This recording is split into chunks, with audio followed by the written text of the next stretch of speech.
Hoje vai entrar uns plantões aí no Twitter, de hoje amanhã. É mais ou menos isso hoje. Eu quero que termine logo esse negócio de técnico, isso eu quero no saco pra mim, cara. É verdade, eu tô contigo nessa aí. E contrate quem for pra contratar de uma vez. Essa parte eu acho que eu não vou nem editar, hein? Vou deixar como introdução.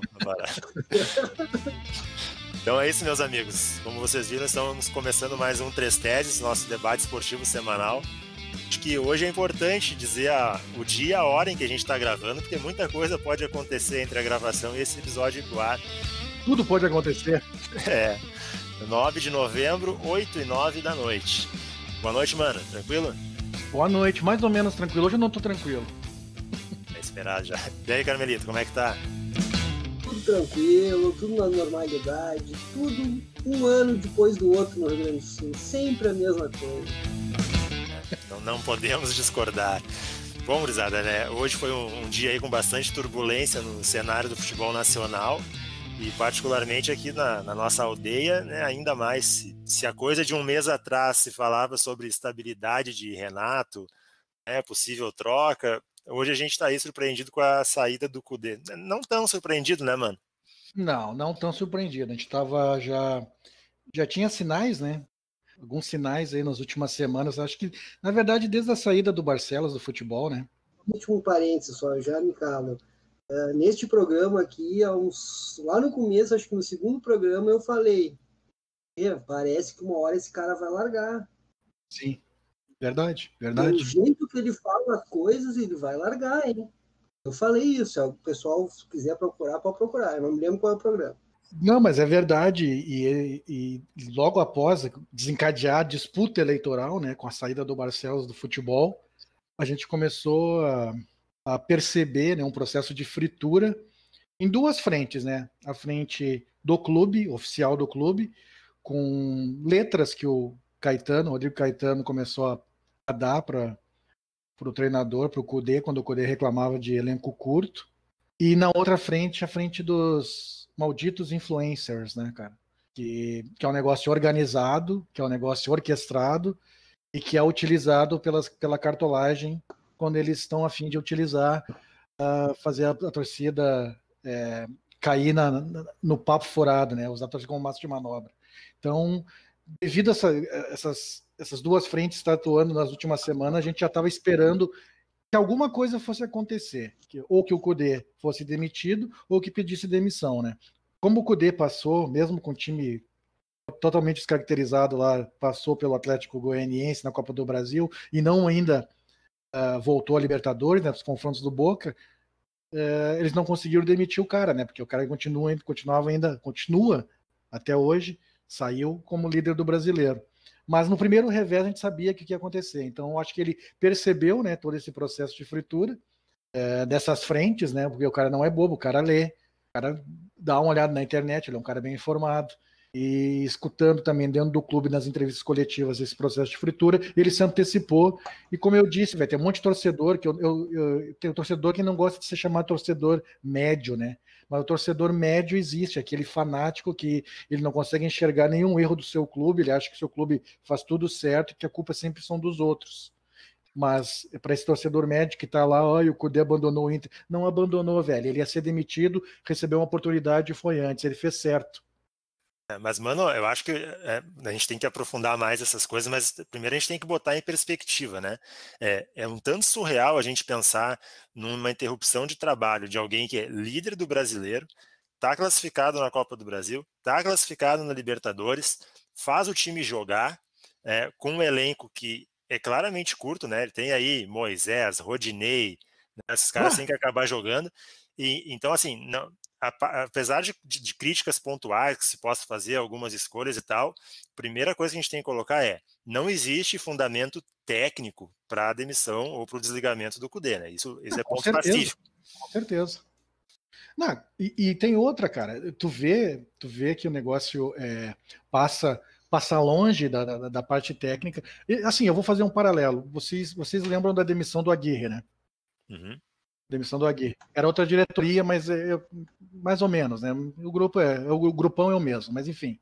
A entrevista do vice de futebol na época a demissão do Aguirre foi um negócio surreal, que ele queria demitir antes, mas o Aguirre não perdia. Foi isso que o vice-presidente de futebol do Inter na época disse, que ele queria demitir o Aguirre antes, mas que o Aguirre não perdia, então ele não podia demitir. E agora, na verdade, depois daquele episódio onde o Cudê ele fala que a saída do Barcelos ia, de alguma forma, ser ruim para dentro do vestiário também, porque existia ali uma sintonia dele com o vice, e a gente viu isso funcionar esse ano, de uma maneira bem diferente no futebol do Inter. Porque o que aconteceu? O Inter começou a anunciar contratações sem elas vazarem. Vocês perceberam isso esse ano, né? Sim. Não vazava informação. E aí, o que acontece? Tem essa ruptura, e eu não vou nem entrar no mérito se tinha que ter ruptura política ou não tinha, não vou entrar no mérito. Porque para esses caras, na verdade, o clube não importa. O que importa são os grupos políticos dele e o controle do poder dentro do clube. Então, não me interessa assim, se eles podiam se arranjar, se não podiam. Isso aí eu vou deixar de lado. Mas o que acontece? A partir da saída do Barcelos do futebol, começa o processo de fritura. E aí, Vicente, eles não estão nem aí para o futebol dentro do campo, eles não estão nem aí se o Inter está classificado na Copa do Brasil, se o Inter está classificado na Libertadores, se o Inter é líder do Brasileiro. Como existiu essa declaração e esse entendimento de um dos candidatos opositores a essa direção com o treinador, eles tinham que fazer alguma coisa para tirar o treinador. Antes de passar para o Carmelito, eu só quero lembrar uma coisa aí, na linha do que o Mano falou, né? Teve a saída do Alessandro Barcelos e antes teve a saída do Melo, que foi o cara que viajou até a Argentina para fazer a contratação do Cudê. Então eu acho que a grande questão mesmo é que ele se sentiu muito isolado e sem respaldo algum, né? Não tinha. O motivo da saída me parece esse, não tem nada a ver com esse discurso, que nem tu bem colocou aí, orquestrado, que a gente está vendo se repetir de vários pontos, de proposta do Celta, de Ponte Preta da Espanha, de traição. Eu acho que o Cudê ia acabar saindo mesmo sem proposta alguma, entendeu? Porque Sim. o fundamento para ele é a falta de respaldo total. Tu imagina o diante seguinte, de uma boa campanha, né, cara? Que é absurdo.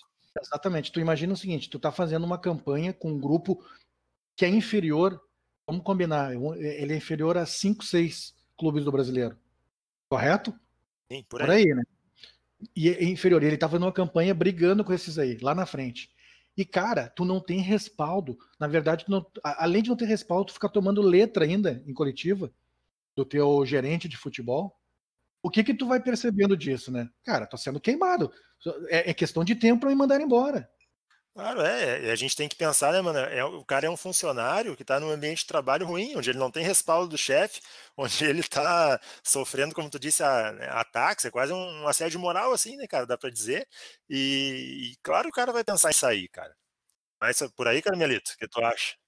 Cara, eu vou esperar o Cudê falar alguma coisa sobre tudo isso que aconteceu. Eu não posso pensar pela cabeça dele. O que eu posso pensar é de tudo que aconteceu nesse período. Período que eu digo lá desde julho. O que aconteceu? E quais foram os sinais que me fizeram falar, 50 programas atrás, eu achava que o Cudê ia abandonar o barco? Eu tenho que ter algum motivo para ter falado aquilo lá atrás. Não foi só porque o Melo saiu, porque o Caetano é ruim, porque não sei quem. Não é por isso. Pelo que eu vou ficar só nas coisas que ele mesmo falou. Até hoje foi o dia que ele saiu do clube. Primeiro, grupo pequeno, com razão. O problema não é o Moisés e o Rodinei. Não é o Moisés e o Rodinei. Inclusive, estavam jogando direitinho com ele. Não é esse o problema. O problema é o Patrick e o Edemilson. Quem é que substitui ele? Esse que é o problema. Mas mais do que isso, tá? Eu acho que tem a ver também com essa mudança de rumo. Só que o mais importante de tudo, cara, é a soma dos fatores que fizeram que ele aceitasse uma proposta de um clube europeu. Além de uma cobrança exagerada por parte da torcida, da mídia e de todo mundo que circula e volta. Ou seja, praticamente o que isso acontece toda temporada no Internacional. Pequenas nuances de diferença. Eu vejo todo mundo dando-lhe pau na direção. É óbvio que a direção tem culpa no cartório, é óbvio. Mas a principal culpa dela foi fazer um time de 20 milhões de reais. Hoje eu vejo colegas, que nem o Cristiano Oliveira, dizendo que a dívida do Inter no final do ano vai ser 160 milhões de reais. E aí, como é que faz um time tendo uma dívida dessa? Mas eles ajudaram essa dívida a crescer, né? Mas eu tô pensando o seguinte, Clube do Povo, que é a única chapa que é limpinha, não tem ninguém do MIG, certo? Que é o que está, no momento, sendo espancado. Na hora que eles entrarem para a direção, eles vão ter que negociar, senão não vão fazer. Negociar o dinheiro esse que não tem no clube, que fizeram um time com 20 milhões, o time é líder do brasileiro, para as oitavas e para as quartas. O que eu quero dizer é o seguinte, não adianta querer achar culpado neste momento. O grande culpado disso tudo é uma cultura de futebol que o Rio Grande do Sul tem e reproduz ela todo santo ano. O Grêmio, eu comecei a trabalhar com esporte nos anos 2000. Eu ia basicamente ao Inter, um colega que ia no Grêmio. Mas muitas vezes eu fui no Grêmio. E eu passei pela segunda divisão com o Grêmio. Quem viu direção incompetente nesse meu trabalho fui eu. Os incompetentes no Grêmio, como eu vejo os incompetentes no Inter.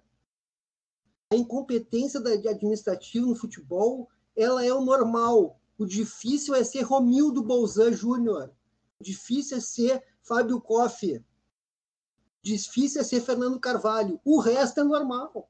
Essa gurizada que está entrando hoje lá, se achando os bambambam do bagulho, que nem o Marcelo Medeiros falou, eles vão ter que sentar na cadeira. Aí vão ter que decidir. Aí eu quero ver como é que vai ser o troço. Eu até concordo, Carmito, com o lance do pouco investimento, né, do elenco curto, mas aí tá, diante desse cenário, cara, como é que tu não valoriza o teu profissional que faz um trabalho que te coloca liderando o brasileiro, Qual cara? valorização tu queria? Eu queria que não tivesse a letra na coletiva, eu queria que tivesse uma garantia. Nosso técnico é ele, tem contrato. Cobramos tanto hierarquias de não pode um técnico ir lá e falar mal do seu grupo, porque eu já não falou mal, cara. Eu não sei se falou mal, cara. Não, agora deixa eu só terminar essa parte, depois eu paro de falar. Muitas vezes eu vejo treinadores, Argel, treinadores menos cotados, que a torcida não gosta muito, vai lá e diz, mas eu não posso ganhar, eu não jogo.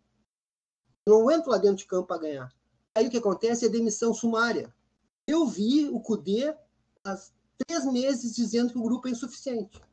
Quer que a direção calhe a boca e fique com as orelhas baixinhas? Se o grupo tá fechado com o cara ainda? Uma vez reclamou, tá certo. 2 vezes reclamou, vamos conversar. 3 vezes, é toda a coletiva que me representava que o Cudê queria largar o troço. Não interessava o que ele tivesse. Desse o Messi para ele queria largar. Eu acho que não é por aí. Pois é. Discordamos de opinião, então, que é muito válido o debate. Inclusive esse ponto aí, cara, que é um ponto que eu vi pouca gente falando, tá? Como vai ser a reação do grupo de jogadores com esse desligamento do Cudê? Eu via, pelo menos o que me passava em campo e em entrevistas de jogadores e tal, era a ausência total de problemas entre treinador e grupo. Tu via isso aí, né, por exemplo, nos jogos, quando o time fazia gols e tal, os próprios reservas iam lá e tal. Cara, a questão... O treinador que optou por sair. A questão toda... O Moura optou por sair, ele pediu para sair. Mas ele pediu para sair por causa de algumas circunstâncias. Ele não pediu para sair por nada, né? Não, mas daí é suposição, mano. Daí não. Tu sabe, olha só. Não posso. Tu acompanha futebol. O Cudê não tem um histórico de largar trabalho no meio, cara, sem acontecer alguma coisa que motive isso. Mas então nós vamos fazer suposições. Não, mas a gente pode fazer algumas leituras, porque assim, tu acompanha futebol há muito tempo. Eu também, eu sou velho, então eu acompanho futebol desde os anos 80. Eu trabalhei no futebol, é diferente, perdão. Não estou dizendo que eu sou melhor nem pior, tá? Porque tem gente que acompanha muito mais que o cara que está trabalhando. Tudo bem, eu acompanho futebol desde os anos 80. Eu estive lá dentro perto e eu vi como é que acontece o troço, como é que é feita a estiva para carregar o saco de cimento lá. Tranquilo, só que a gente sabe que existem várias... O cara quando tem um histórico de terminar os seus trabalhos, quando ele não termina o trabalho, é porque alguma coisa está errada. E bem errada. Vamos esperar para ver o que ele vai falar. Enquanto a gente não sabe. Até porque a gente viu acontecer. Eu acho um erro o treinador ir para microfone e falar que não dá para ganhar com aquele grupo. Eu acho Mas eu acho que ele não disse que não dá para ganhar. Ele disse assim, não dá para disputar, para ganhar as três competições. Foi o que ele falou. Não dá para pensar que a gente vai ganhar as 3 competições com esse grupo. A gente não tem grupo para 3 competições. Ele tá errado? Não tá, vou cara. achar aqui no vídeo a parte que ele falou que E outra, de novo, elenco curto, ele não está desmerecendo o elenco, ele está dizendo que falta opções. Ele disse, eu perco, como tu disse, ele perde o Patrick, o Edenilson e vai botar quem? Eu acho assim, até posso concordar com o Carmelito de que não é uma declaração que seja legal ficar recorrente, entendeu? Pode gerar problema no grupo, mas eu não vi esse problema manifestado, entendeu? Nada me leva a crer que esse problema com o grupo existia. Quem é que tem problema com o grupo, Vicente? Eu estou dizendo que a frase do cara não é... A forma dele se postar numa coletiva não é normal. Não, eu também concordo. Acho que não é ideal. Também acho que não é ideal, mas daí é se desligar por isso. Eles foram buscar o Cudê lá na Argentina, né? Eles conheciam o Cudê, eles chegaram a ver como eram as entrevistas do Cudê na Argentina. Não tem nada diferente, aí exatamente daquele jeito ali. Então, se eles sabiam como é que era, não vem me dizer que vão ficar surpresos. Ninguém tá falando surpresa, mano. Então, e não podem nem ficar melindrados. Por que esse negócio de surpresa? Não podem nem ficar melindrados. Não é melindrados, cara. Não é melindrados. Imagina o teu chefe, toda reunião que tiver, o teu chefe não, o teu subalterno, toda reunião que tiver, sentar e começar a dizer, não, essa empresa não dá. Essa empresa não dá. Dessa forma eu não vou vender. Consigo fazer uma ligação do teu ponto, Carmelito, com o do Mano. Também acho que isso não é o ideal. Também mas acho que assim, para juntar esses 2 pontos, o que eu vejo de semelhança aí é o seguinte, cara, é o total isolamento e desconexão da parte administrativa do departamento de futebol e da direção do clube em relação à comissão técnica. Isso possivelmente foi na saída do Alessandro, entendeu? Então, se tivesse uma sintonia entre direção e comissão técnica via departamento de futebol, essas arestas seriam aparadas porque os resultados estão aí, a posição na tabela é boa, o trabalho é bom, entendeu? Para mim, esse é o ponto. Não tinha mais conexão entre a direção e a parte da comissão técnica na figura do Cudê. E aí a relação ficou insustentável, cara. Minha leitura é baseada no que eu escutei até agora. Como tudo que eu penso no futebol, geralmente é assim. A minha leitura é essa. O cara vinha meses reclamando que não tinha grupo e não ia dar para chegar.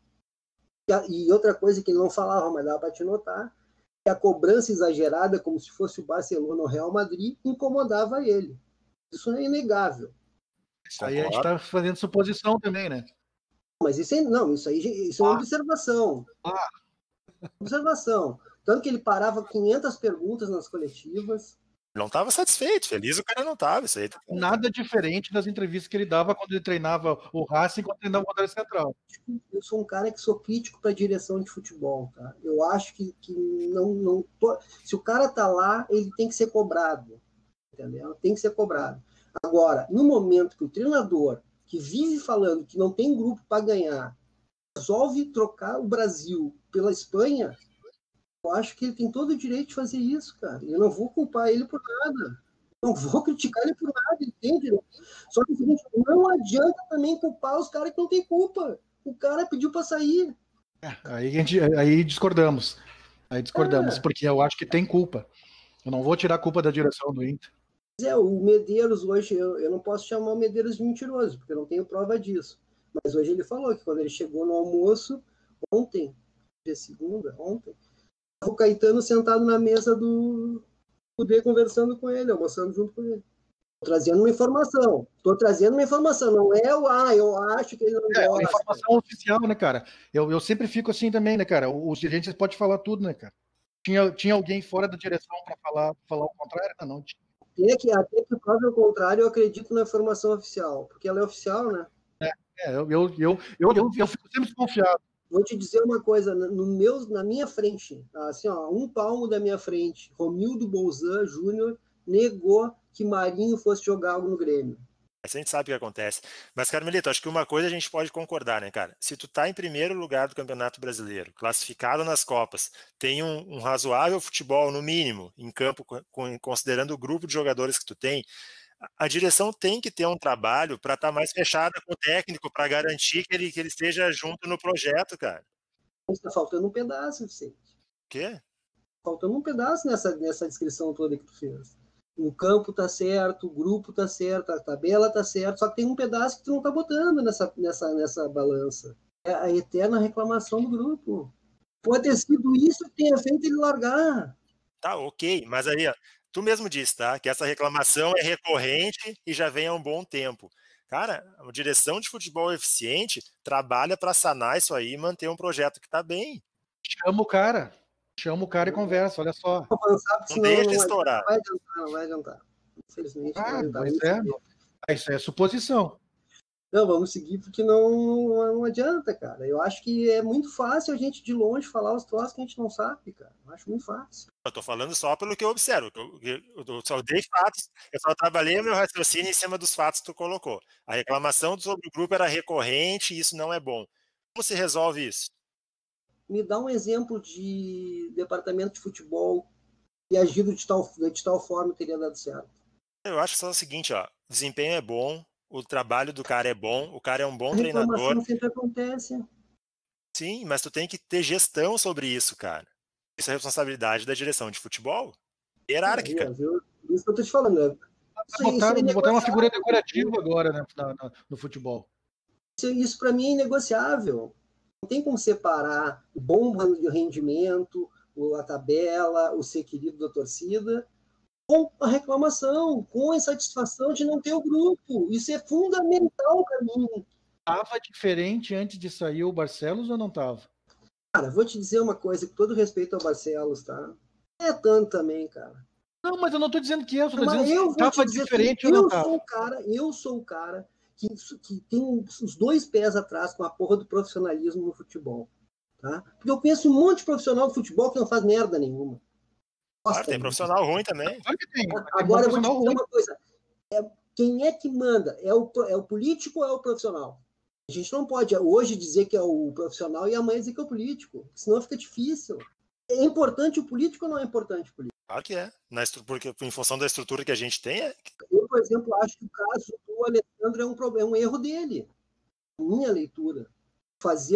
Participar de uma chapa concorrente àquela que está lá no poder, para mim, na minha forma de ver política, não é uma coisa legal sem avisar os caras. Concordo total. Sobre isso não tem nenhuma discordância. Então é o seguinte, não tem santo, cara. Não tem santo. Claro que não. O que eu e o Mano concordamos é o seguinte, essa direção, como as últimas 4... por aí. 4, no mínimo, não ganharam nada. Exatamente. Não ganharam pelos mesmos erros. Não é só não ganhar. Tu não ganhar para colocar finança em dia, para organizar o clube e tal. Cara, não é legal, mas tu até aceita. Agora, o problema é não ganhar nada e gastar a full, que nem esses caras gastaram. Porque a dívida foi só aumentando. O Inter jogou uma segunda divisão com um orçamento, de folha de pagamento, que era de primeira divisão, de G5 de primeira divisão. Eu acho que não dá para restringir a análise a ganhar não ganhar. Eu acho que tem que desenvolver, tem que ver processo, né, nisso aí. Porque que nem a gente já falou no podcast, né, cara? Tem 20 clubes, é só um que ganha, cara. Não dá, vamos nessa aí do planejamento bom é o que ganha.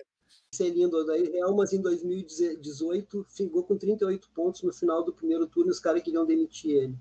Tá errado. Pois é, tá errado. Pois é. Errado. Você entende? A perfeição é linda, é maravilhosa, só que não é palpável. O que eu digo é o seguinte, quando a gente compara, a gente tem que comparar e tem que botar o contexto. O Odair fez uma baita campanha, tendo só o Campeonato Brasileiro, que eu acho que faz uma puta diferença. Mas esse grupo é melhor, né? Que é o que eu acho que vai fazer a diferença. O grupo de hoje esse é melhor. Ano, a favor do... Não é muito melhor, é melhor, mas não é muito melhor. Vai fazer uma baita diferença pro Atlético Mineiro esse ano, porque ele tem só o Campeonato Brasileiro. Não tá fazendo. Mas eu acho que vai acabar fazendo, entendeu? Porque enquanto os outros vão estar se engalfinhando ali em Copa do Brasil, Libertadores, eles vão estar lá com a semana inteirinha cheia e vindo reforço, porque não para de vir, chegou o Vargas agora, né? Vindo reforço.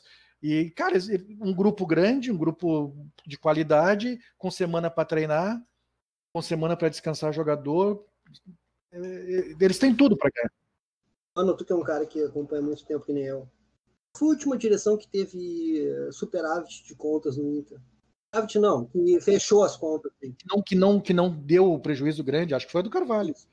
Depois todas as outras não deram certo. Acho que foi a do Carvalho. Depois de 2007 ali, porque daí 2007 já começa com aquela negócio, a gente é o pífero, a gente é o time a ser batido e não classifica nem na primeira fase da Libertadores. Vocês lembram disso, né? Daí teve o negócio lá do Beira-Rio que reformaram, né? Aí começou o negócio a ficar doido, né, velho? Pois é. Porque daí começou o seguinte, o Inter se a gente pegar, acho que em 2006 para 2007, o Inter tinha o segundo maior orçamento do Brasil, só perdia para o Corinthians. Era o segundo orçamento do Brasil, dos clubes brasileiros. Eu vou dizer uma coisa, cara. Eu vi Grêmio e Inter, vi de perto Grêmio e Inter saírem o Inter não tanto. O Inter também, porque eu cheguei lá em 2001, mais ou menos. Pô, 2001 não tinha nada, né? Era mata ainda que nem dizia na internet. Foi quando entrou lá o Inter 2000. Mas eu não acompanhava muito nessa época, tem internet. Eu ia, mas não acompanhava muito.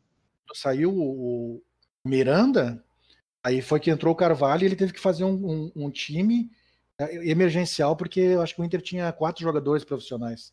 Isso, não tinha camisa, era um horror. Não tinha nada. Eu só lembrei essas coisas pra gente se dar conta de uma coisa, tá?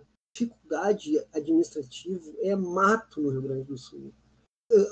Eu ficava chocado. Brasil. No Brasil.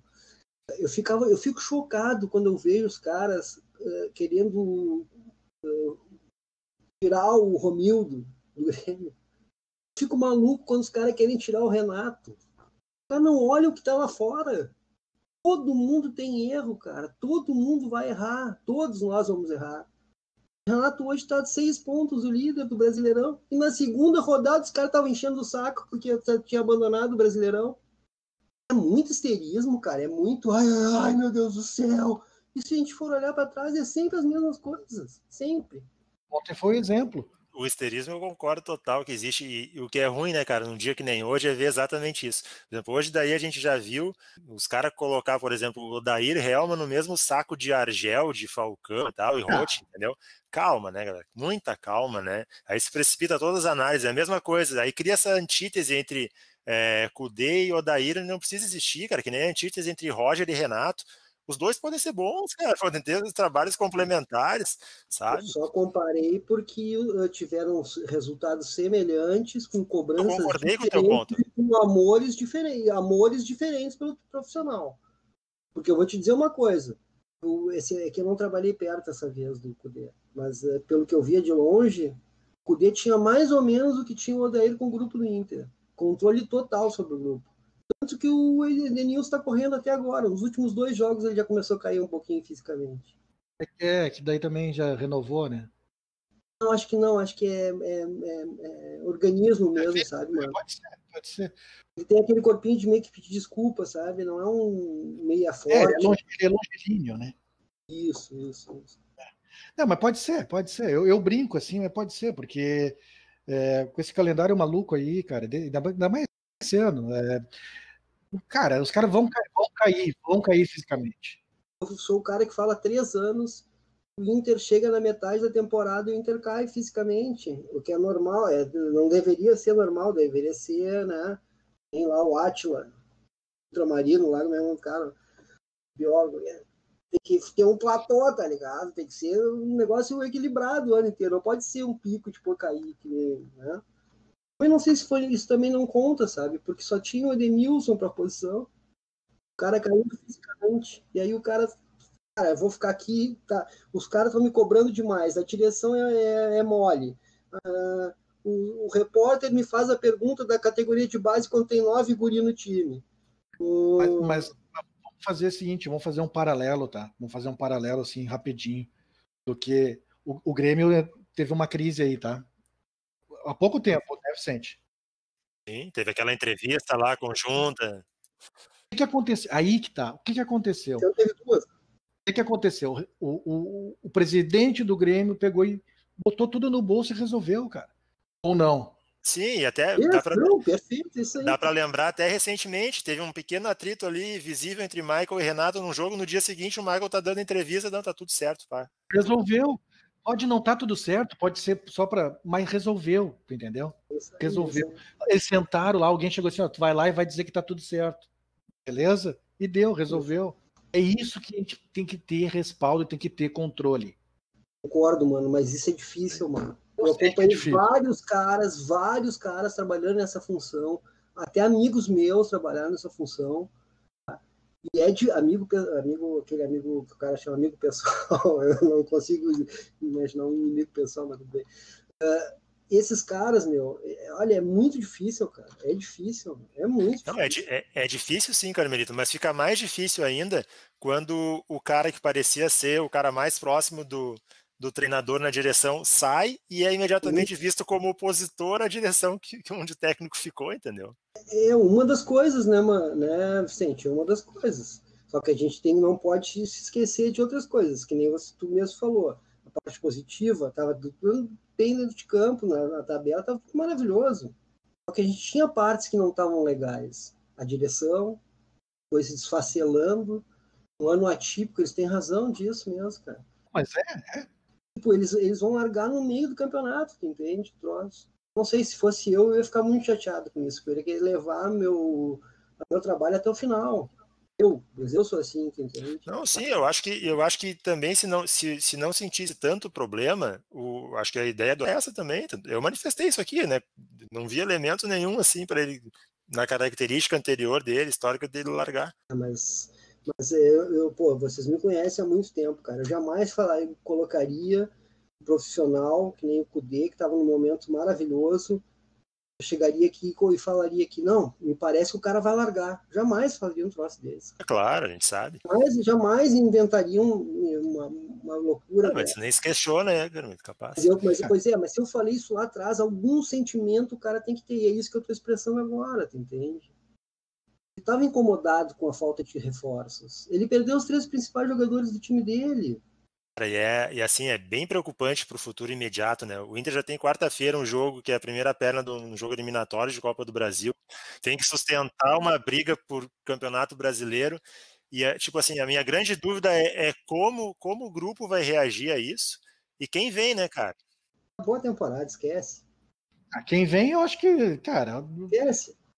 Eu acho que assim, ó, não falaram ainda, não admitiram que até porque a torcida mostrou hoje já um descontentamento. Mas a ficha 1 é o Abel, né, cara? É o guarda-chuva da direção, né? A gente sabe que o Abel é o guarda-chuva da direção. Se vir. Com todas as restrições com o Abel possíveis. Trabalhei com ele algumas vezes, tá? Tem restrições ao Abel, mas ele é campeão, né? Então ele merece um crédito. Eu vou te dizer uma coisa, cara. Eu não sei se não é bom o Abel vir, cara. É que eu não sei, sinceramente, exatamente. Quem é que vai vir? Quem é que vai vir? Quem é que vai aceitar para pegar aí? Não é o ideal, mas talvez seja a bola mais de segurança que tem aí, seja ele, né, cara?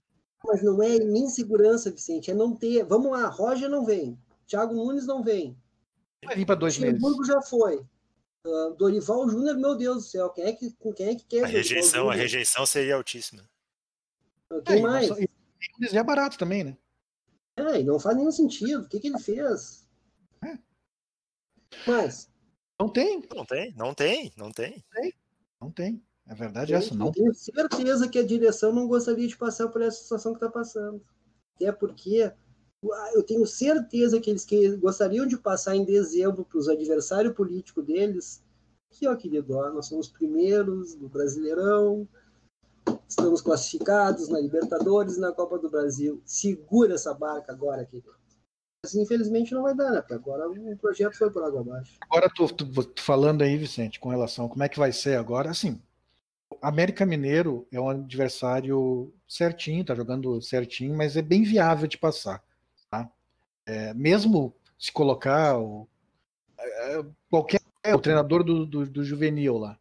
Só que tem uma questão, como é que o grupo vai reagir a essa questão? Exatamente.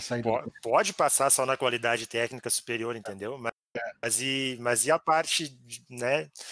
Exatamente isso. Como é que vai reagir a isso? Tá, vamos lá, vem o Abel, tá? O Abel vai treinar na quarta já, né, mano?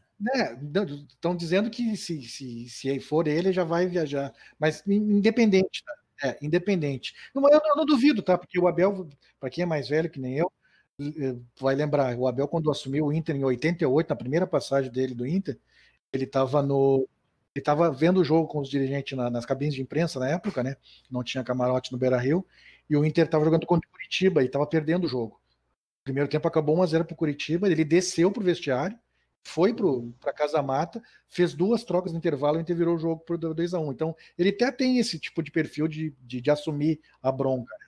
Só que como é que vai ser agora, a partir disso? Porque a gente está falando de uma mudança de modelo de jogo que foi proposto e os jogadores compraram a ideia. Como é que vai ser isso agora, para esse final de temporada? Mudar radicalmente e ser efetivo é inviável. Como a gente já falou aqui, não tem tempo para treinar nesse ano, nesse calendário. Vamos combinar, a gente sabe que nessa temporada veio essa comissão e o tipo de treinamento era específico para esse modelo de jogo. Sim. Certo? Cidade, como é que vai ser? Como é que vai ser agora? Como é que vão manter isso? É um problema. Por isso que eu defendo comissão permanente. É verdade. Tem que ter um treinador fixo ali que fique nas rebarbas, porque isso pode acontecer, isso que aconteceu hoje não é inédito. Agora, deixa eu te falar uma coisa, cara. A gente estava falando sobre como é que o grupo vai reagir. A gente pode ter uma ideia disso. Quando o Inter teve dificuldade no ano, como é que ele foi? Quando ele teve dificuldade para ganhar do Grêmio, como é que foi? Ele reagiu psicologicamente? Até reagiu, né? Tipo, quando perdeu os Grenais no Campeonato Gaúcho ali. Falando assim, ó, de entrar contra o Grêmio e se impor. Cara, eu acho que aquele jogo lá, o primeiro jogo da Libertadores na Arena, foi um jogo de imposição do Inter, principalmente no primeiro tempo. Reagiu bem àquela pressão. De 5, um tempo de 10. Eu acho que o segundo tempo, quando ele jogou com 10 também, primeiro Grenal. Ficar nisso, tô querendo dizer o seguinte, ó. Eu conheço esse grupo do Inter, é o mesmo grupo do ano passado. A gente sabe, quando perde, desanda, Maranhão. Não sei, Carmelito, porque o Inter teve derrotas pesadas, por exemplo, pro Goiás, tá, naquela situação, e há 2 semanas atrás estava fazendo um baita jogo contra o Flamengo. Quando eu falei que ia decolar, tu me disse, não, vamos esperar um pouquinho, mas decolou. Cara, eu não vi o time do Inter se abatendo em nenhum momento, entendeu? Tirando um pouco os Grenais ali, que tinha uma pressão maior pela vitória, não vi. Acho que esse grupo do Inter tem um grande problema. Ele tem um grande problema. Ele é um grupo experiente até, alguns jogadores experientes, mas pouco vencedores. Jogo contra o Goiás, o que tu achou? Foi o pior jogo do Inter no ano. Bahia, o que tu achou? Bahia achei um jogo mais ou menos, não achei tão ruim assim, não. Mas não se impôs, quando não conseguiu fazer nada. Assim, cara, ele ia ganhar o jogo. Na verdade, ele ia ganhar o jogo, né? Se não fosse o Rodinei fazer um pênalti com a bola lá do outro lado, né? Ia ganhar o jogo, né? Rodinei, vamos lá, Rodinei. Entregou 2 pontos pro Bahia? Rodinei entregou 2 pontos pro Bahia. Mas isso é do jogo, isso é do futebol. Fazer um. Cara, aquele pênalti que ele fez não é do jogo. Não, a bola não tava nem. Cara, a bola não tava nem perto dele, cara. Não, eu concordo contigo. Tá certo. Aquilo é uma coisa irresponsável. É tipo, ontem o pessoal tava. O Heitor não merecia ser expulso. Cara, merecia. O cara pisou na perna do companheiro de trabalho. Ele poderia ter evitado. Cara, é óbvio. Poderia ter evitado. Não adianta ficar depois. Não. Poderia ter evitado. A questão do Heitor, a gente já falou sobre a pilha um pouco errada, né, cara? Falando rapidinho do lance da expulsão dele, quando o Inter toma o gol de empate, é um lance de vantagem, de um pega que ele dá no meio campo no cara, o árbitro até corretamente dá o cartão amarelo para ele depois do gol. Aí ele fica irritado com isso, fica irritado com o gol, e aí em seguida tem o lance da expulsão, e a câmera de baixo, cara, é indefensável. Ele mantém a perna esticada o tempo todo e olhando para baixo para ver onde vai pisar. Ele pisou intencionalmente no cara. Não precisava, ele poderia ter evitado. Queria que tivesse uma regra no futebol, Vicente, que fosse assim, ó. Aconteceu o lance, o cara olhou logo em seguida para o juiz, ou durante o movimento ele tá olhando para o que ele vai fazer, tem que ser expulso. Ele até finge, dá uma fingida que se lesionou, cai segurando a perna, tipo... Tem que ser expulso, cara, porque é malandragem, tu entende? É pura tentativa. É um cara jovem, cara, cheio de potencial, numa posição extremamente carente do futebol brasileiro. Só tem que corrigir essa pilha aí, cara. Que tá na mesma onda do bico pra lateral e vibrar como se fosse gol, entendeu? O cara cruza bem, joga bem, tem potencial, você tem que ser orientado e corrigir isso aí. Isso aí. A gente já tá falando, né, do jogo, né? Só para emendar já. Querem falar mais alguma coisa do Kudê? Não, é isso aí, cara. Foi a pena perder um profissional desse gabarito que fazia um trabalho bacana. Eu fico assim, particularmente aborrecido, porque assim, eu acompanho o Kudê desde que ele iniciou no Rosário Central. Quando apareceu o Rosário Central, o primeiro trabalho dele, eu disse, opa, vamos ficar de olho nesse cara. Aí vou acompanhando a carreira dele, não dá certo lá no México, volta, vai pro Rosário, pro Racing, faz uma baita campanha. E o Racing antes do Kudê era uma porcaria. Sim. Passava o Campeonato Argentino, era uma porcaria. O time era ruim demais. E em 6 meses ele mudou o time.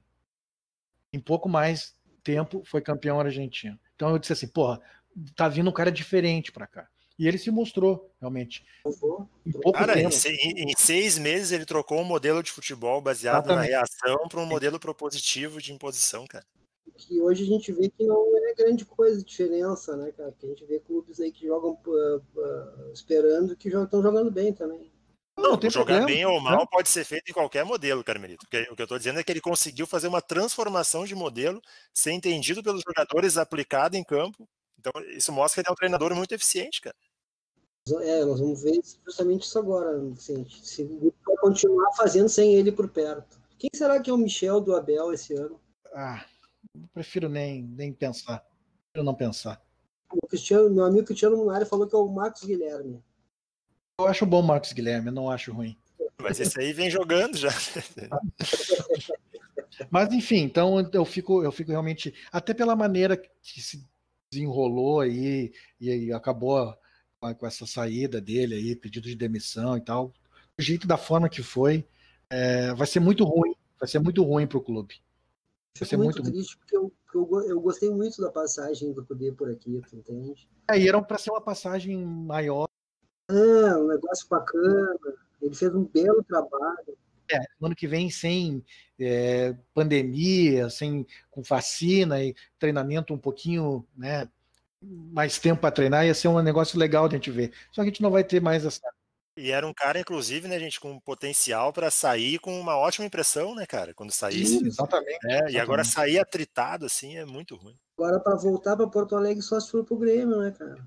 Cara, eu acho que não volta para o Brasil, para América do Sul. Acho que é treinador para desenvolver um trabalho bom lá e ficar. Ele... sim, boa. É possível. Se bem que o time dele dói de ruim, né? Dói de ruim. Mas os treinadores argentinos têm boa entrada na Europa, né, cara? Se ele conseguir fazer um trabalho seguro lá no céu, consegue já abrir espaço. Mas é isso, agora tem que esperar, cara. Vir anunciado uma vez o treinador, não pode demorar muito, tem que ser anunciado para amanhã. Não interessa, pode ser o Zé Ricardo, pode ser o Abel, quem for, mas enfim, tem que anunciar de uma vez. Vamos pro Brasileirão então, mano, Inter e Curitiba. Curitiba veio com uma proposta interessante, né, de contra-ataque, se postou bem atrás e saía rápido do contra-ataque. O Inter demorou um pouquinho a engrenar no jogo, assim, de novo, assim, o Denilson não estava legal no primeiro tempo, Lindoso muito mal, uma partida assim horrível do Lindoso, lento, ele estava atrasando o time, e o pior é que não estava marcando também, então, mas aí mesmo assim o Inter começou com o Heitor, com o Moisés do lado esquerdo também, mas o Heitor tinha um corredor, cara, e isso aí que me impressiona, porque tu vê de fora do campo assim, e tu vê qual é o melhor lado que tá pra te atacar. E tu via que o lado direito do Heitor tava uma maravilha, era um corredor, cara. Toda hora que passasse a bola para ele ia à linha de fundo para cruzar. O Inter insistiu muito pela esquerda, onde estava mais congestionado. Mas ainda assim o Inter foi lá, fez 1-0 com o Yuri Alberto, e teve até chance para fazer o segundo gol e tal. E acabou o primeiro tempo assim, tranquilo, porque o Curitiba teve uma chance clara num erro de passe do Patrick, antes do Inter fazer o gol ainda, que o Patrick tenta atravessar uma bola de forma displicente, entrega no pé, jogador do Curitiba, que toca pro Ricardo Oliveira, que chuta na trave. E foi a melhor chance do Curitiba, assim, no jogo, né? Aí vem o segundo tempo, e parece que entra desligado no jogo e toma o gol, né? Toma o gol. Uma jogada onde o Giovanni Augusto, ele pega a bola, ele avança com a bola, o Lindoso simplesmente desiste da jogada. Se vocês pegarem o replay do jogo, do gol, vocês podem ver, o Lindoso simplesmente ele fica parado, e quem tenta acompanhar o Giovanni Augusto é o Edenilson, só que não consegue chegar, ele começa a jogada e termina a jogada chutando, fazendo o gol. Logo em seguida, tem a expulsão justa do Heitor. Aí, caiu a casa, né? O Curitiba faz o gol, tem um jogador a mais, aí o Cudê pega e coloca o Nonato. Rodinei, exatamente, entrou para fazer o lado direito ali. Aí entra, cara, e assim, de forma surpreendente, o Curitiba ele começa a se assanhar, né? Para tentar ganhar o jogo, tem um jogador a mais e começa a dar espaço. E o Inter faz o segundo gol com o Nonato, e tem a chance para fazer o terceiro com o Patrick, a bola bate na trave. E o jogo tava indo tranquilo. Tava indo tranquilo, assim. Tipo, o Curitiba já não tava dando mais sustos, né? É um jogo controlado. Aí numa bola, assim, totalmente despretensiosa, jogada para a área, aí falta de comunicação, porque o Inter tem um goleiro que não fala também, além de ele não pegar as bolas do lado esquerdo dele, que tem uma dificuldade daquele canto esquerdo, uma dificuldade que eu acho que o pessoal que faz essa estatística do Inter deveria se preocupar com isso, trabalhar mais, passar lá para o Pavão. Olha só, o lado esquerdo do lombo é um problema, porque a maioria dos gols são tomados naquele lado lá, naquele canto esquerdo. Lembra do gol do Grenal, né? Gol do PP. Mas não é só se tu pegar assim, tu for pegar, vários gols são ali, tá? Mas aí o que acontece? Ele não fala também, né? Daí o Rodinei tá sozinho, não tem ninguém do Curitiba, só que daí não falta comunicação, o Rodinei coloca a bola para escanteio, sai um escanteio, falha a bola aérea do Inter, que também tá uma coisa recorrente. Gol do Curitiba 2-2, acaba o jogo, e aquela onda, né? Porque a torcida do Inter, acho que o Inter tem um super time também, e aí não pode empatar com o Curitiba com um jogador a menos. Essa é a verdade, o torcedor colorado tem isso também. Não, a gente tem um jogador a menos, mas tem que poliar o Curitiba ainda, não interessa se o grupo é curto, se o grupo não tem qualidade, tem que golear, mesmo com um jogador a menos. E aí começa a onda, aí já começa a onda, né? E aí que desenrola tudo até a pedir demissão do Cudê. Mas o jogo foi esse, cara. Vi o jogo bem parecido contigo, achei um jogo bem preguiçoso no primeiro tempo, Sim. assim, no segundo tempo, com as ocorrências do jogo, o negócio ficou mais movimentado, mas uma coisa que me chamou a atenção na linha que tu colocou, que quando o Inter faz o 2-1, mesmo com um jogador a menos, parecia que o Inter estava muito mais próximo de fazer o terceiro do que o Curitiba empatar. O Curitiba sentiu aquele gol, eu acho, enfim, se resignou muito no jogo. E uma coisa que eu notei no primeiro tempo, pela formação, né, com o Abel e junto com o Yuri Alberto, foram as várias tentativas de cruzamento para a área, o que acho que é plenamente justificável com essa formação que estava em campo. Acabou até saindo o gol do Yuri Alberto nessa situação. Mas acho que talvez o determinante aí tenha sido realmente um pouco a expulsão do Heitor. Acho que se fosse 11 contra 11 até o final, a tendência não seria o Curitiba ter condição, inclusive campo, para o Giovanni Augusto carregar a bola como carregou. Foi por aí, mas também não foi uma atuação assim das piores, foi um pouco travada no primeiro tempo, um pouco lenta no primeiro tempo, mas acho que a expulsão aí contribuiu bastante.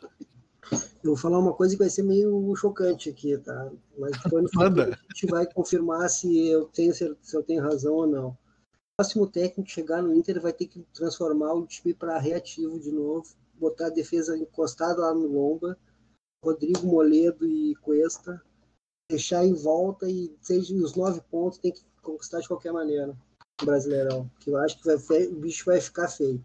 Sei lá, vamos ver.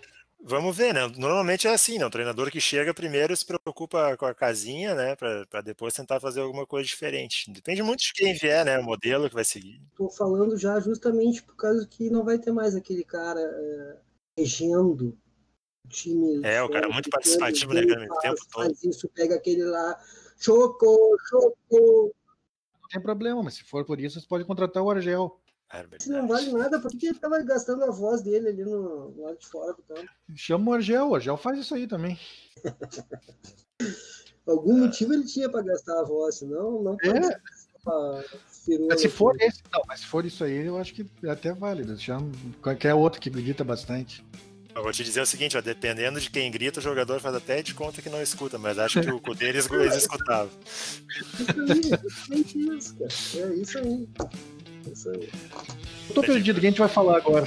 O do Brasileirão é lá do Grêmio agora, cara. Do Grêmio Fluminense. Cara, o principal, né, além do resultado, acho que é poder dizer que o Grêmio jogou bem, né, cara? Escalou direitinho. Né, cara? Como funciona, né, quando tu coloca o jogador mais adequado em cada posição? Um troço impressionante, né? Como funciona quando tem o Darlan em campo e não tem o Robinho? Tem o Renato também. Vamos demitir o Renato. É impressionante como as coisas funcionam quando tu faz o simples às vezes, coloca os melhores nas melhores posições. Mas, cara, acho que foi um jogo muito bom do Grêmio. Tirando ali no primeiro tempo uma sequência de bola parada, de falta e escanteio que o Fluminense teve, que até teve um desajuste ali, não entendi o Matheus Henrique marcando o Fred na bola parada, né, cara? Mas tudo bem que os dois zagueiros tinham que pegar o Lucas Claro e o Nino, que são muito altos, mas eu acho que nessa condição até um lateral costuma marcar melhor uma bola aérea, até por deslocar um pouco o corpo do adversário. Não, a doideira aí, né, Vicente, que o Lucas Claro ele não é nem muito alto, mas ele é muito bom na bola aérea. Ele é muito bom porque ele tem 1,80 m, mas ele ganha muito a bola aérea, principalmente a bola aérea ofensiva, né? Incrível. Gente, quando muda demais o time, tu pode ter certeza que aquele negócio que o Renato chora, que o Kudê chorava também, que falta o conjunto, é normal de acontecer. Tem uma jogada de bola parada que o Shaquille O'Neal vai dar um desdobre e vai aparecer na frente, tu entende? Não, e o Fred, apesar de veterano, é um bom cabeceador, né, cara? Uma sequência de 4, 5, uma ele que vai cabecear, né? Mas o Churin acrescentou na frente, né? Cara, o Thurin foi bem no jogo. Acrescentou, né? Vejo muita gente muito empolgada com o Thurin e dando uma desmerecida no Diego Souza. Mas é o seguinte, na minha ótica, o Diego Souza é mais jogador que o Thurin. O que equilibra as coisas é os 5 anos de diferença, cara. Mas aí pesa bastante pro lado dele, né? Porque fisicamente ele sobra daí, né? Mas eu acho que a qualidade do Diego Souza não pode ser desprezada, inclusive técnica, assim, com a bola no pé. A gente viu lá um jogo contra o Juventude pela Copa do Brasil. Tecnicamente o Diego Souza é melhor. É melhor. Mas eu acho assim, beleza a contratação do Thurin, porque agora o Grêmio tem 2, né, cara? Era uma lacuna horrível no elenco. Tinha um de 35 anos. Então... Eu quero ver o Diego Souza com esses jogadores que atuaram aí no meio de campo. O Grêmio ganhou o jogo mesmo só no meio de campo, né, cara? Sim, vai render muito mais, cara. O time estava muito equilibrado, porque tinha um meio-campo com Darlan e Matheus Henrique e Jean-Pierre, né, cara, para dar controle. E pelos lados tinha o PP e o Luiz Fernando, que até achei abaixo um pouco dos outros. Acho que se fosse um outro jogador na extrema-direita, o Grêmio tinha construído uma vantagem maior. Sabe que eu acho que até não jogou. Eu não achei que ele jogou mal também, não. Não achei que jogou mal. Não achei que jogou mal, mas achei que os outros foram muito bem, entendeu? Acho que se tivesse o Alisson, por exemplo, pela direita, a gente teria sido mais folgado.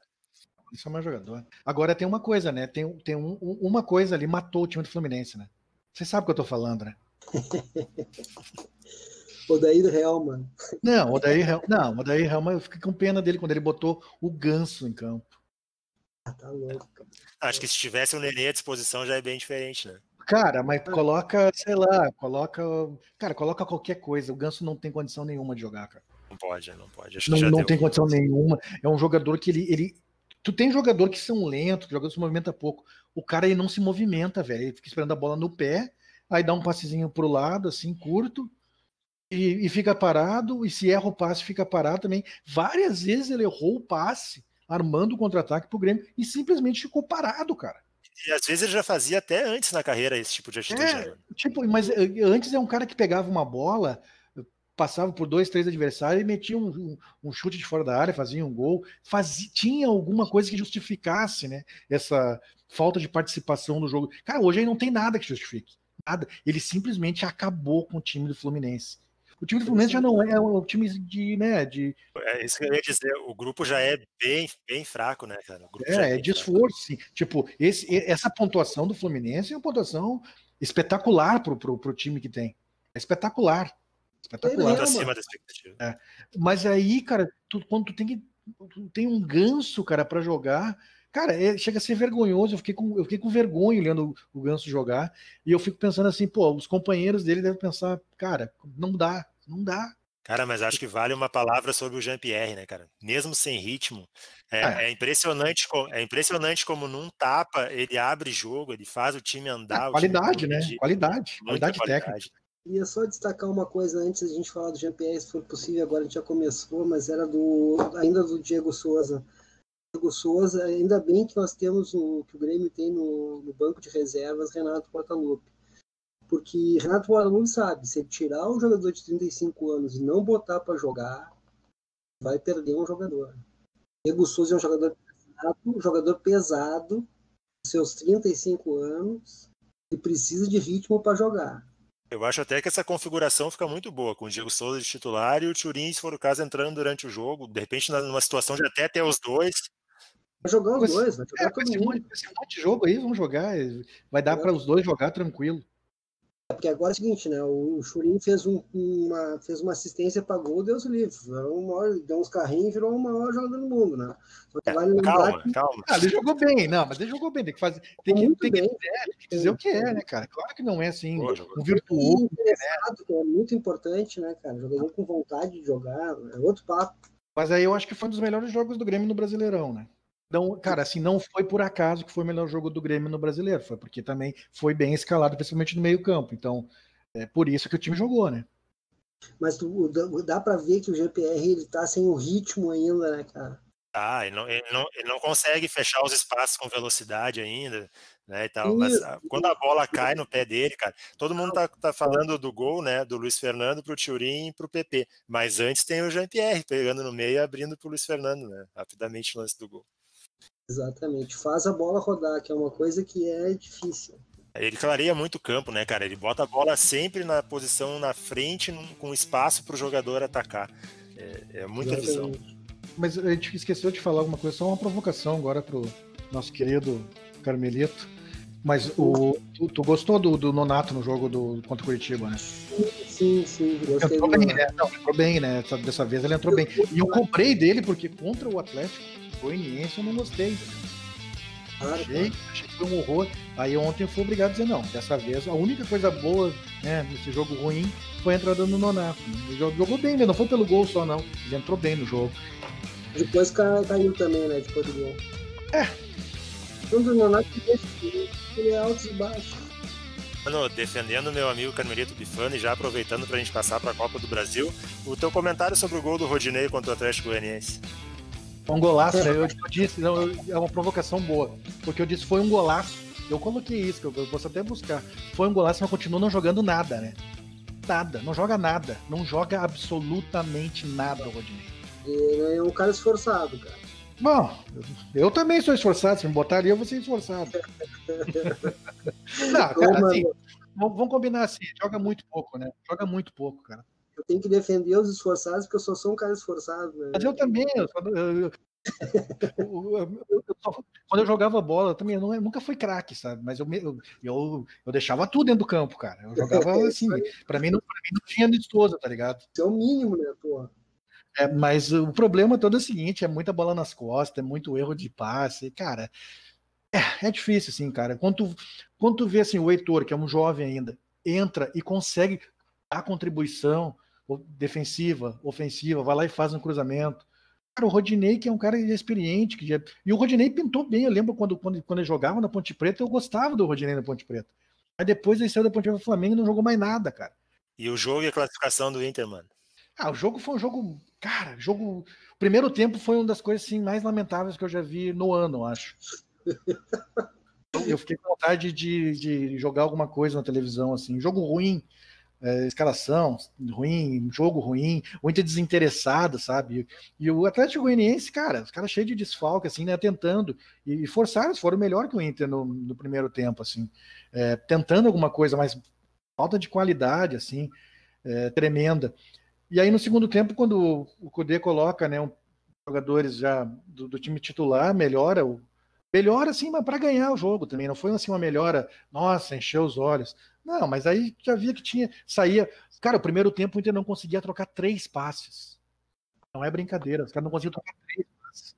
Eu achei um cenário bem parecido com o jogo do jogo de ida. O Inter mal, um tanto arrastado, e aí o Kudê percebe isso e aí já coloca Edenilson e Thiago Galhardo.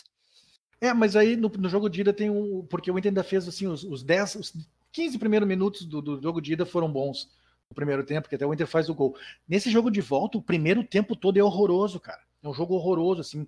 Sério, eu acho que foi o pior primeiro tempo de um jogo que eu vi no ano. Foi muito ruim mesmo. 3 coisinhas rápidas que eu tenho para falar desse jogo aí.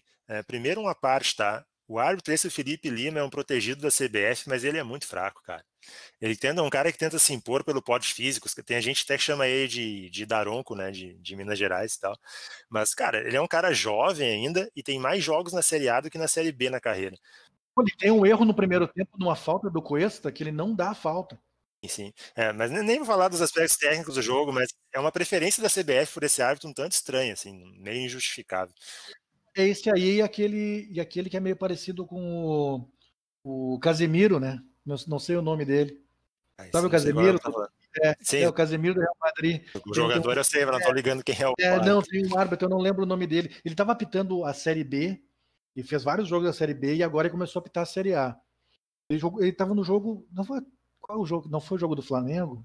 Não sei se não era um jogo do Flamengo. Tem que olhar, mas ele estava num desses jogos agora, da Série A nesse final de semana. É outro que eu acho que é protegido do Gaciba também. Pode ser uma preferência meio injustificada aí. Cara, outra coisa desse jogo é o seguinte, eu defendi muito o lance do Kudê de insistir no modelo, né, independente do adversário, para fazer o time pegar mesmo o modelo e tal, mas eu não sei se nesses jogos onde ele tem que mexer tanto na escalação, cara, não valia dar uma tentada no modelo diferente para não sacrificar tanto alguns jogadores fora de posição, entendeu? Tipo o Johnny foi muito sacrificado nesse jogo, jogando fora da que é a dele. Não joga ali, ele não consegue jogar, né? Ali não, é o que eu falei, quando saiu a escalação, eu disse, não, o Johnny ali não vai jogar. O Johnny tem que jogar na do Musto. Se ele jogar na do Musto, ele tem condição, inclusive, de ser o titular ali, porque ele joga mais que o Lindoso e que o Musto. Agora, onde ele foi colocado ali, não consegue desenvolver. O Musto é outro ponto que eu queria falar, cara. O Dourado não é um cara que precisa de minutos, cara. Então, num jogo tu tá contra o Atlético Goianiense, tá? Com a classificação encaminhada, tu tá usando já esse jogo para rodar o teu elenco. Pô, cara, em vez de usar o Musto, dá mais minutos pro Dourado, entendeu? Mas eu não sei, eu vou ser bem sincero contigo, Vicente. Eu não sei a real situação do Dourado, depois de tudo que ele passou aí. Acho que vai ser bem devagar o processo de cara, volta. Mas ele entrou contra o Flamengo. 15 minutos. Mas que entrasse 15 minutos contra o Atlético Goianiense, então com a classificação decidida, sabe? Esse tipo de coisa que eu não consigo entender. Mas assim, foi um jogo bem protocolar, né? Não foi um jogo ruim mesmo. Valeu ali pelos gols no final e tal. E era isso também, porque o jogo foi uma porcaria, cara. Informação pro Mano aí, ó. Potker ele estreia com gol. Eu sei que vocês estão escutando em outro horário. Não, mas o Potker no jogo passado não fez gol, então é o segundo jogo dele. Então o segundo jogo dele com gols. Vai fazer uma grande Série B, com certeza. Claro, tem uma... Vai sim. É um jogador que ele tem força e tal. Mas o Cruzeiro tá perdendo o jogo, né? Sim, tá perdendo 3-2 pro Guarani. Perdendo em casa. E o Potker foi expulso, é isso? Não sei, essa parte não. Cara, Benito, mas daí tu levantou essa bola aí. Acho que eu também, cara. Aqui, deixa eu ver, cartão vermelho. Pegadinha, mano. Olha, eu acho que o Potker fez o gol, foi expulso aí. Potker sendo Potker, ainda bem. A expulsão de William Potker. Acertei o cara aí, meu. Mas fez gol. Tá louco. Fez gol. Vamos manter a amizade com o Carmelito aí por um longo tempo, tá louco. E o jogo do Grêmio na Copa do Brasil, o que tu achou, Vicente? Pois cara, o outro lado aí da Copa do Brasil, o Grêmio foi o único time que decidiu fora e passou. Também tinha sido o único mandante a vencer no jogo de ida, né? Mas, cara, assim, achei um jogo que o Grêmio melhorou muito da metade do segundo tempo pro final, né? Coincidentemente a entrada do Jean-Pierre no jogo. Mas antes disso, achei que o Juventude foi bem no jogo. Muito baseado... Para uma Série B, o Juventude é muito bom, né? Acho que sim, o trabalho do Pintado é bom. Mas vem da C, né, Carmelito? Não é para se exigir muito mais que isso também. Claro. É bom, só não dá para dizer que é muito bom, porque não é. Ganhou do CRB ontem, fora de casa, tá lá no G4. Eu acho que é muito bom pelas dificuldades que o Juventude apresentou no Gauchão, hein? Sim. Mas acho que o Juventude fez um bom primeiro tempo, muito baseado numa capacidade de movimentação muito grande e que cobrou o preço, né, no segundo tempo, principalmente já da metade para o fim. Tanto é que não conseguiu pressionar o Grêmio no final, o Grêmio não correu riscos. Acho que a exceção de uma entrada do Marcial pela esquerda, que o Vanderlei defende por baixo. Fora disso. No final ali era para o Grêmio até fazer o segundo gol, né? Acho que ali a questão física pesou bastante. Acho que o Renato escalou os dois laterais mais defensivos dessa vez, né? Foi Vitor Ferraz e Cortez para fazer a manutenção da vantagem e tal. Não condeno essa estratégia assim de todo, né? Acho que foi no fim uma classificação segura. Teve um jogo bem brigado ainda no primeiro tempo, mas com boas chances de gol para os dois lados. Foi um jogo bom, achei um jogo bom, bem disputado. A classificação acabou sendo justa, né, cara? É isso, deu o que era esperado, né? É isso aí. Eu acho que sim, e o sorteio foi um sorteio bom para a dupla Grenal, né? Com certeza, né? Acho que assim, de imediato, né, o Grêmio pega um adversário mais fraco na comparação com o Inter, mas acho que para a sequência fica mais difícil pegar um Flamengo do que um Palmeiras na semifinal. Então acho que equilibra as coisas. Acho que o sorteio acabou sendo bem favorável. Assim, mas eu vou dizer uma coisa para vocês, que o consentimento, tá, meu? Eu acho que o Palmeiras tem muito para crescer, tá?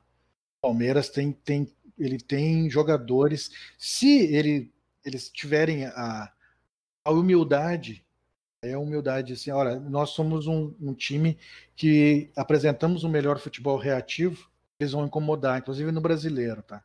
Porque eles têm jogadores para jogar dessa maneira, e hoje, assim, se me perguntar, num possível, né? Agora já não sei, né? Porque Inter sem treinador e tal, não sei como é que vai ser contra o América, mas ainda acho que dá para passar. Mas, enfim, num possível confronto com o Palmeiras é favoritaço. Acho que pelo elenco, questão do elenco, sim, até pelo momento agora com a saída do Cudê. Mas ainda vejo o Flamengo como disparado o melhor elenco do Brasil, acho que. Mas o Flamengo passa por aquilo de novo, né, cara? Não tem treinador também. Também, não tem Eu treinador. vou dizer uma coisa para vocês, não chamar de louco, mas o Grêmio, para mim, cresce de novo. Incomodar. Não, acho que sim, tá jogando bem, né, Carmito? Voltou a jogar bem, tem um bom elenco também. A Os semifinal. 4 anos que joga junto, querido. A semifinal já tá também, né? O Cuiabá é um time que acho que já fez bonito na Copa do Brasil e tem muito desfalque na competição, né? Tem muito jogador que não pode usar. Então, já fez o que tinha que fazer, né? Já chegou onde podia chegar, né? o decidir na arena também vai pesar muito contra o Cuiabá. Deu pra ver no jogo quando o Botafogo de volta, cara, é sofreram pra manter aquele resultado. É um time que tem que viajar muito também, né, mano? A gente sabe que a geografia da Série B é pesadíssima para um time ali do Centro-Oeste, mais pesado ainda. Eu vi o jogo deles contra o Brasil e eles sentiram muito, cara. Sentiram muito essa sequência de jogos e jogos decisivos, né? Na Copa do Brasil, um jogo difícil que eles tiveram com o Botafogo. O Brasil fisicamente ganhou, né? Sobrou contra o Cuiabá e fez 3-0. O Brasil e deu uma respirada também na Série B. E nos outros confrontos, acho que apesar do bom trabalho do Guto lá no Ceará, eu acho que o confronto mais aberto aí é Flamengo e São Paulo mesmo, né? Sim, se bem que eu vi o Vicente, tem um porém aí, né, a favor do Ceará. O Palmeiras vai sem 7 titulares. Sim, tem muito desfalque por convocação, né? Convocação, exatamente. E isso aí, querendo ou não, acaba equilibrando, né? Um outro time que vai crescer é o time do São Paulo, hein? Crescendo já, né? Eu gosto muito do trabalho do Diniz, cara. Seus defeitos, como todos os treinadores, mas tá fazendo um bom trabalho com o grupo. Mas ele tem convicção no trabalho dele, isso é importante, né, cara? Não, tu vê respaldo, né, mano? Os caras foram eliminados aí da Libertadores, agora da Sul-Americana recentemente, e o cara... O Raí bateu no peito, né? Não vai ficar. E tá certo, cara. Vai trocar por quem agora também? Não, exatamente. Isso deu Inter, o cara resolveu sair. E o Boulos passou o Russomano em São Paulo, tá? Segundo o Ibope. Então, uma grande notícia. Do dia. Uma notícia boa pra nós. Aproveitando para recuperar a notícia, uma coisa relacionada lá ao Inter e Atlético Goianiense, legal a manifestação do Yuri também, né? O centroavante do... Cara, muito legal, cara. A manifestação de um cara consciente pra caramba, né, cara? A gente tem que valorizar esse tipo de conduta aí. Do outro lado, a atitude ridícula, de um sujeito menor, fotógrafo. Se vocês não viram, procurem na internet. Sim, eu vi. Sim, eu vi ele agredindo o fotógrafo. É um lixo de gente, essa é a verdade. Ainda tentou quebrar o braço do adversário numa disputa de bola, né? Que jogador sujo, velho. Que ser humano sujo, porque o que ele fez com o fotógrafo foi coisa de gente suja mesmo, gente medíocre, covarde. Gurizada, acho que é isso. Acho que para fechar a pauta, vamos passar só os resultados das semifinais do feminino, primeiro jogo, já que o dupla Grenal ficou pelas quartas de final. O Kinderman, né, confirmou o bom time e bom trabalho, ganhou de 3-1 do São Paulo fora de casa. Vai para a final, né? E o Palmeiras conseguiu segurar o Corinthians ao menos no jogo de ida, 0-0. Ó. Esse jogo para mim é uma espécie de final na semi, né? Palmeiras. Eu não sei, cara, eu gostei muito do time. O Kinderman é muito bom, eu também achei muito bom. Não tô desmerecendo os outros, eu tô dizendo que esses dois times são muito bons também, no meu entendimento. Eu acho que o Corinthians ainda deve passar contra o Palmeiras, mas eu acho que o Kinderman vai fazer um jogo duríssimo contra o Corinthians. Acho que o conjunto é muito bom. Porque também por aquilo, né? Não achei o Corinthians tudo isso contra o Grêmio, não. Apesar dos placares, 2x0 e 2x1, não achei que o Corinthians tinha que ter uma superioridade mais evidente. Daí quando o cara faz 3x1 fora de casa, o time faz 3x1 fora de casa, tem aquele relaxamento natural, né? O Kinderman que teve 2 jogadoras convocadas para a seleção hoje, saiu convocação, e o Internacional teve uma, a zagueira Bruna Benítez. Mas é só para treinos, né? Não é para nenhuma competição, né? Semana de treinos. Outra notícia que não tem nada a ver com futebol, mas o Congresso do Peru destituiu o presidente. Eita, América do Sul pegando fogo, hein? Saudar também a retorno do Evo Morales para a Bolívia hoje. Entregue pelo nosso querido Alberto Fernandes. Exatamente. E o Trump perdeu e disse que não vai sair, né? Vamos ver. Eu queria que ele cumprisse a promessa e disse que só ia sair arrastado. Eu gostaria que ele cumprisse a promessa. Acho que ia ser uma cena bonita. Eu gostaria de assistir. Então tá, gurizada, já estamos aqui com 1h20 quase de gravação, vamos aos recadinhos finais. Deixa só um pouquinho antes do recadinho final. Hoje eu estava escutando o Guimarães na Guaíba, né, hoje de manhã, e eu concordo com tudo que ele falou. Ele sabe o que ele falou, né? Quem escutou também. Concordo com tudo que ele falou e vejo muito perigoso o uso desse influencers dentro do futebol. Muito perigoso, porque se tornou uma rede de sanguessugas dentro dos clubes de futebol, que são usados de forma cirúrgica e que normalmente esse uso é contra o clube. O clube é a favor de dirigente de Cartola e contra o clube. Então, eu concordo tudo que o Guimarães falou, tá? Só isso. Aproveitar e já dizer só, Carmelito, que o Guimarães é o convidado especial do próximo Três Teses, tá, pessoal? Tá saindo nessa sexta-feira. Semana ainda. Exato. Diga, Carmelito. Eu acompanho muito esses influencers. No Grêmio tem também, assim, que nem tem no Inter, ou é só no Inter? Tem, cara. Eu não sigo e silencio, entendeu? Mas eu sei que tem. Durante um tempo eu observei isso. Eu também, mas é que vai passar na tua TL, né, cara? A gente sabe disso. Tem? Pago pela direção e tudo mais? A informação assim direta que é pago eu não posso ter, eu não tenho, né, cara? Eu posso achar que tem. Achei que o Mano tinha falado que gente pagava e tal. O que a gente pode afirmar com certeza é que pelo menos um influencer a gente sabe que era remunerado até pouco tempo. Hoje não é mais, né? Mas... Esse tem prova. Oi? Esse tem prova. Eles trabalhavam pro clube. Eles trabalhavam pro clube. Ah, sim. Ele era remunerado, era funcionário do clube. Jurídica. Sim, era funcionário do clube. Não é mais, né? Alexandre, o que eu vou te dizer, que nem diria o presidente Marcelo Medeiros? A expectativa é de o Grêmio crescer em crescimento, né, cara? Ser para que o Jean consiga recuperar o futebol dele, aí entrando aos pouquinhos, não machucar, porque é muito importante que ele não sofra outra lesão neste momento. Vai ser muito complicado para ele, para o Grêmio, então tem que torcer bastante pelo guri, ele vai dar bom. Nacional é aquela coisa, né? Tudo lá destruir, implodiram o clube, todos os envolvidos implodiram o clube. O que virá depois, só o tempo dirá.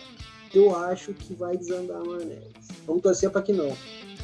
Pois é, o Inter agora sem técnico, né? Vamos esperar que até amanhã seja resolvida essa questão aí, que seja contratado técnico, qualquer um, não interessa qual, qualquer um.